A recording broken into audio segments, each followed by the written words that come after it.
আশা করি তুই তোর মনকে সামলে নিতে পারবি, যেরকম ভাবে তোর বয়সে আমি আমাকে সামলে নিয়েছিলাম। কোথায় ফুপু, কোথায়?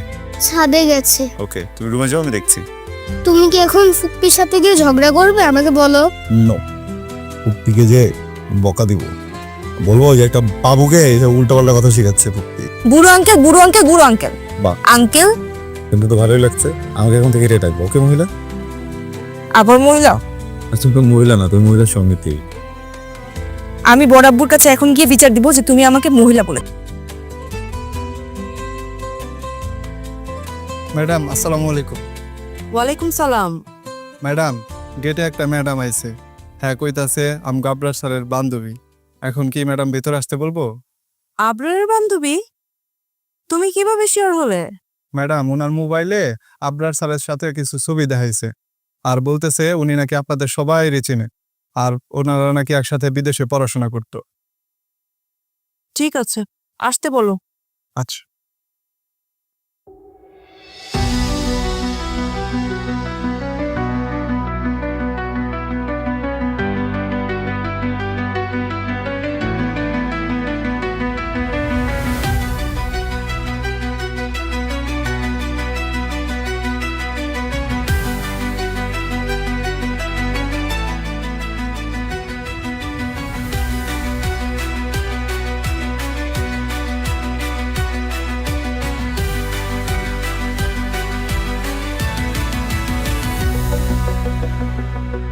আসসালামু আলাইকুম আন্টি। ওয়ালাইকুম সালাম। আপনি আপনার মা, তাই না? হ্যাঁ। আমি কেয়া। আমি আর আপনার একসাথে বিদেশ পড়াশোনা করতাম। ও আচ্ছা আচ্ছা। ওসমান আঙ্কেল আছে? ও তো অফিসে গেছে। আকরাম ভাই আর সুমাইয়া ভাবি? আকরাম অফিসে আর সুমাইয়া বাসায়। ইরা আর ফায়াজ? ইরা অফিসে, ফায়াজ স্কুলে। তুমি তো দেখছি মা আমাদের সবাইকেই ভালোভাবে চেনো। তুমি আবরারের খুব ঘনিষ্ঠ বান্ধবী ছিলে? ঘনিষ্ঠর থেকে অনেক বেশি। ঘনিষ্ঠ থেকে অনেক বেশি মানে? আপনি বুঝতে পারছেন না?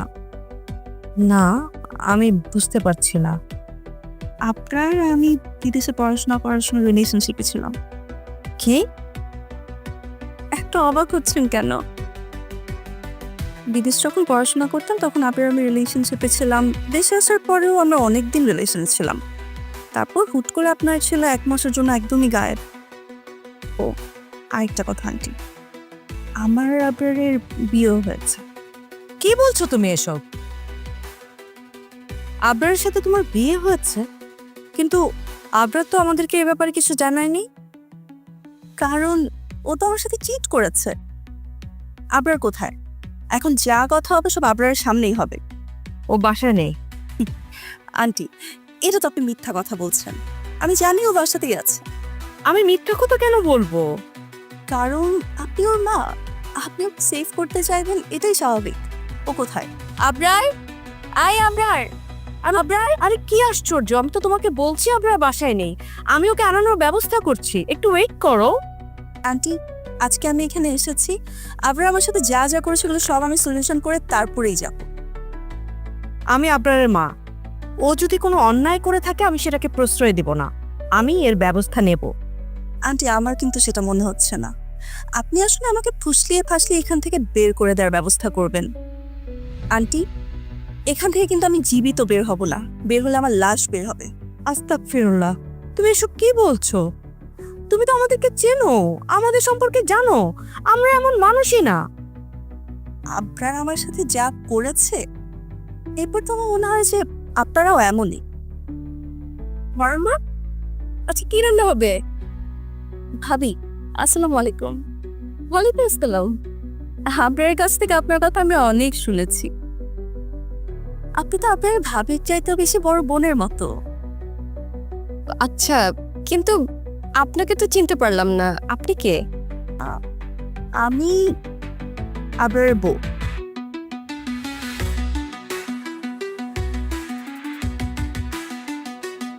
আপনিও অবাক হয়ে যাচ্ছেন? আবরা তার মানে আপনাকে কিছু বলেনি? ও তো আমাকে বলেছিল যে আমাদের বিয়ের কথা ও আপনাকে জানিয়েছে। দেখেছেন ছেলেটা কত বড় লায়ার। না আসলে আবরার তো এরকম কিছু আমাকে বলেনি। তাহলে ডাকেন আবরারকে, আবরারকে আবরারকে আসতে বলো, ওকে ফোন করো। জি বড়ম্মু, আমি ফোন দিচ্ছি।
তুজো,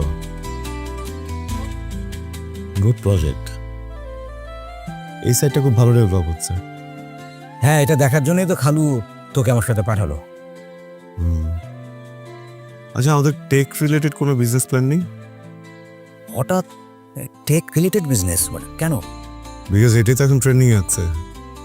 দেখ, মুকেশ আম্বানির কথা চিন্তা কর। সে ঠিক সময়ে টেক বিজনেসের গুরুত্বটা বুঝতে পেরেছিল বলেই কিন্তু আজকে তার বিজনেস এত উপরে গেছে, তাই না? ওয়ার্ল্ডের সব কিছু এখন অনলাইন হয়।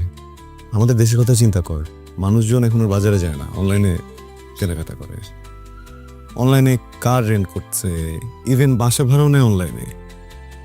আমরা যদি কোনোভাবে একটা ইউনিক আইডিয়া বের করতে পারি, আমরা যদি টেক রিলেটেড কোনো বিজনেস করতে পারি, খেলা ঘুরে যাবে।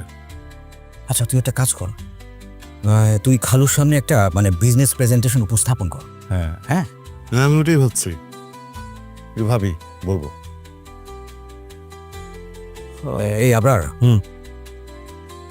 আচ্ছা তুই তো ইরাকে পছন্দ করতি, তো এটার কি অবস্থা?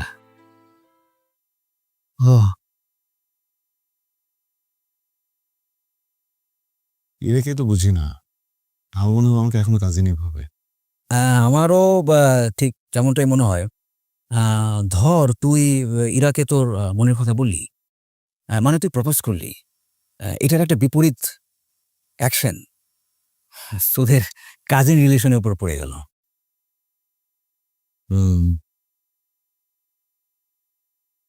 এই জন্য আমি বলি না, আদার্স কবে মনের কথা বলে দিতাম। যাই বলিস ভাই, চিন্তা ভাবনা করে বলিস, কারণ এই বয়সে মনের ক্ষত খুব কঠিন হয়, খুব কঠিন। তুর্য, এই তুর্য, কি ব্যাপার, তোর মনে কি ক্ষত আছে নাকি? হ্যাঁ, আরে আমি তো ক্ষত বিক্ষত। কি বলিস তুই ছাগা কর? না না, আমি আমি ছ্যাঁকাখন না, আমি আসলে ওই ওয়ান সাইডেড লাভার। ও গড, তোর মতো সুন্দর একটা ছেলে ওয়ান সাইডেড লাভার কিভাবে হয়? মানে ভালো ছেলেদেরই মেয়েদের অভাব হয়, বুঝছিস? ধর যারা ব্যাড বয়, ওদের মেয়ের কোনো অভাব হয় না, কারণ ব্যাড বয়দের মানে মন ভাঙার কোনো চান্সই থাকে না, কোনো ভয়ই থাকে না। আর গুড বয়দের মনটা যদি একবার ভাঙে না, তাহলে একবারে ভেঙে চুমার হয়ে যায়। আচ্ছা চলো, আমাকে মেয়ের ছবি দেখা, নাম বল, অ্যাড্রেস দে, আমি বাবাকে প্রস্তাব দিয়ে পাচ্ছি। আরে শোন শোন, নিজের সন্তানকে নিজেই মানুষ করতে হয়। নিজের সন্তানকে নিজে মানুষ করতে না পারলে অন্য কেউ মানুষ করতে পারে না। আর ঠিক তেমনি নিজের ভালোবাসাকে লড়াই করে নিজেই জিততে হয়। অন্য কেউ লড়াই করে জিতিয়ে দিলেও সে ভালোবাসা ধরে রাখা যায় না। ম্যান, আজকে ফার্স্ট টাইম ফিল হচ্ছে তুই আমার বড়। এত সুন্দর ভাব।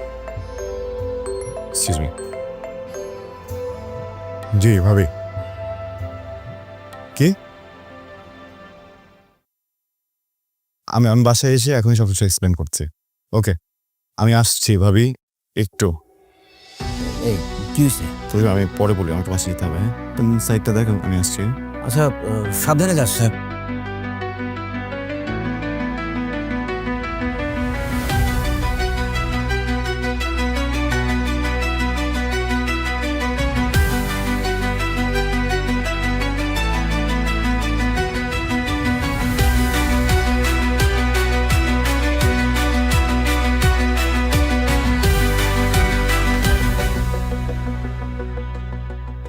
চপ পরে নিব, পরে এসে কিছু মাংস নিয়ে যাবো, আলু নিয়ে যাবো, বুঝছিস? আর শোন, আমি মনে করছি কি এখন থেকে তোর বাবাকে আর বাজার করতেই দিব না, সে যত কথাই বললো। একদমই ঠিক করেছো মা। আর আমার যখন ক্লাস থাকবে না, আমিও তোমার সাথে বাজারে আসবো। মা আমি দুইজনে মিলে একসাথে বাজার পড়ে। খুব ভালো হবে। আর এই কথাটাই তো সকালবেলা তোর আব্বাকে বলতে গেছি, তোর বাবা তো একদমই অবাক। বাবা হয়তো ভেবেছিল যে রাগ করে কিছুদিন কথা বলবে না। লোকটা আসলে সেটাই ভেবেছিলি। যাক মা, তোমাকে ধন্যবাদ যে তুমি ব্যাপারটাকে বড় করে দেখো। আরে ধন্যবাদ দেওয়ার তো কিছু নেই। আমার কাছে মনে হয় কি, দেখ আমরা কি করি, মানুষ যখন আমাদেরকে কথা শোনায়, বিভিন্ন রকমের কথা বলে, তখন আমরা কিছুই বলি না, চুপচাপ থাকি। অথচ ঘরের লোক যখন কিছু বলে, তখন আমরা রাগ হয়ে যাই, ক্ষিপ্ত হয়ে যাই, বিভিন্ন রকমের কাজ করি। সেটা না করে বরং ঘরের লোক যেটা বলবে সেটাতে ছাড় দেওয়া উচিত। আর বাইরের লোক যখন কোনো কিছু বলে, তখন সেটা যদি চুপ করে থাকা হয়, তাহলে সেটা অন্যায় হয়। এটার কোনো এরকম কোনো জীবন হয় না। খুবই ভালো একটা কথা বলেছো মা, অনেক ভালো লেগেছে। আচ্ছা, আমি তো চিংড়িও কিনলাম, মিষ্টি কুমড়াও কিনলাম। মিষ্টি কুমড়া দিয়ে চিংড়ি মাছ রান্না করলে তোর বাবা তো একাই সব খেয়ে শেষ করে দিবে। ও, এই জন্য তুমি বেশি করে নিয়েছো? আমি তো জানি লোকটা কি করবে। বাহ ভাবি, চমৎকার ভাবি। আমার ঘরটা অন্ধকার করে দিয়ে আপনারা মা মেয়ে দুজনে কি সুন্দর হাসি খুশি ভাবে কথা বলতে বলতে যাচ্ছে। আমি ভাবি, আপনি এসব কি বলছেন? আমার যে ছেলে সারা জীবন রাত 8টার ভিতরে বাসায় চলে আসতো, সেই ছেলে জীবনে প্রথমবার সারা রাত বাইরে থেকে আজ ভোর 5টায় বাসায় এসেছে। আমার ইমরান যে সবসময় হাসি খুশি ভাবে থাকতো, সেই ছেলে একদম গম্ভীর হয়ে গিয়েছে। আমার সাথে চোখে চোখ মেলাতে পারছে না, এমনকি আমার সাথে কথা পর্যন্ত বলছে না। ভাবি, আসলে আমি কি বলবো। থাক ভাবি, আপনাদের কিছুই বলতে হবে না। সব দোষ আমার, সব দোষ আমার ছেলে। ভাবি, যা হয়েছে সেটার জন্য আমি সত্যি কি দুঃখিত। হ্যাঁ, কতটা যে আপনারা দুঃখিত সেটা তো দেখতেই পাচ্ছি। ঠিক আছে, আপনারা থাকুন, আমি আসি। আর ভাবি একটু কথা শুনে যান না। ভাবি, ভাবি। মা, আমাদের জন্য একটা পরিবারে কত বড় অশান্তি লেগে গেল। তোর জন্য তো কিছু হয়নি। এমন তো না যে তুই ইমরানের সাথে প্রেম করেছিস, তুই ওকে কষ্ট দিয়েছিস, ফলে তুই এত চিন্তা করছিস কেন? এখন তো তোর বাবার মতো আমাকেও বলতে হয় আমাদের মেয়ের সুখী আসো। কিন্তু মা, আমার জন্য তো সব হয়েছে, তাই না? তোর জন্য কিছুই হয়নি, তুই এটা নিয়ে মন খারাপ করিস না তো। চল বাসায় চল, চল।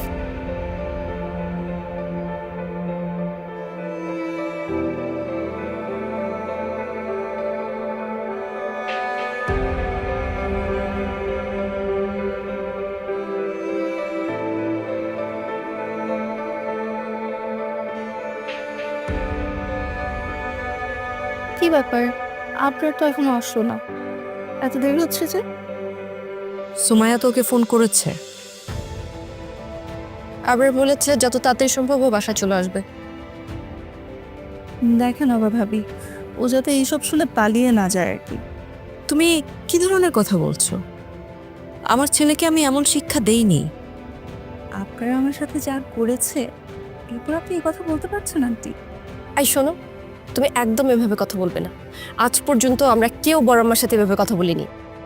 ভাবি, আমি এভাবেই কথা বলি, আমি এমনই। কি হয়েছে আমাকে একটু বল। কে আর তুই?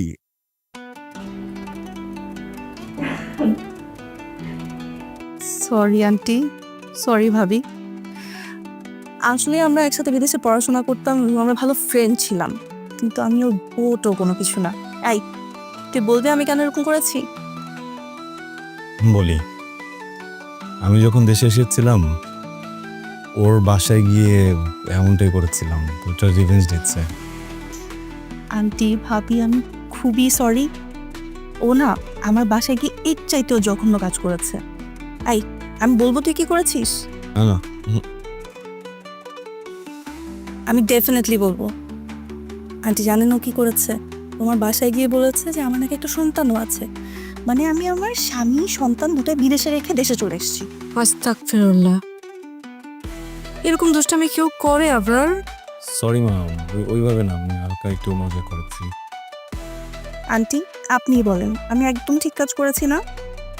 একদম ঠিক কাজ করেছো।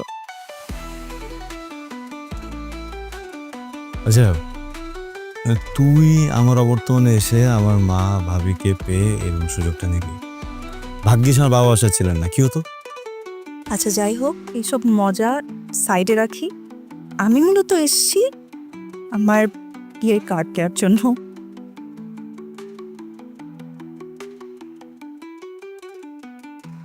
আন্টি আপনার কিন্তু ফুল ফ্যামিলি নিয়ে আসতে হবে, আবার রাগ টাগ করে কিন্তু বসে থাকবেন না আমার উপর। না মা, তোমার উপর রাগ করব না, আমরা পুরো পরিবার তোমার বিয়েতে আসবো। আচ্ছা আমি তাহলে এখন উঠি আন্টি, আমার আসলে আরো অনেক ফ্রেন্ডের বাসায় যেতে হবে, অনেক কাজ আছে। এই কি ব্যাপার, তুই না খেয়ে কোথায় যাবি? না রে দোস্ত, আজকে আর কোনো খাওয়া দাওয়া করবো না, আজকে আমার আসলেই যেতে হবে, অনেক কাজ আছে আমার। আরে আজও বস, পরে বাইরে গিয়ে কি বলবি? আপনার তো বাসায় গিয়েছিলাম, না খেয়ে এসেছি, তাই না? মা এগুলো কিন্তু করে সব সময়। ও তো ঠিকই বলেছে মা। না আন্টি, আজকে আমার আসলে উঠতে হবে। আপনি আপনাকে আর ভাবিকে আমি একটা হাক করতে চাই, আমি খুব সরি এরকম একটা দুষ্টুমি করার জন্য। আপনারা অবশ্যই আমার বিয়েতে আসবেন, হ্যাঁ একদম র্যাপ করবেন না হওয়ার পর।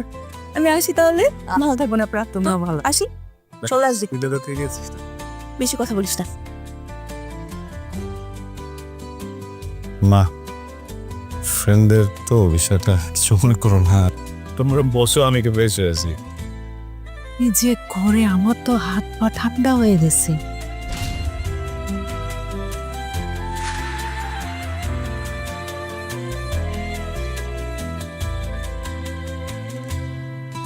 দেখেন ইমরান ভাই, আমার জন্য আপনি আপনার জীবনটা নষ্ট করবেন না। শুনলাম আজকে নাকি তোমার বউ এসেছিল। ফ্রেন্ড এসেছিল, মজা করে গেল। আপনি আমার বাবাকে কি বলেছেন? তোমার বাবা কি? ওসমান চৌধুরী। ও, ওই বুইটা তোমার বাবা? ওই বুইটা তোমার বাড়ি এসে নাকি? হঠাৎ করে আপনার কি হলো? আপনি নিজে ক্ষমা চাইতে আসলে?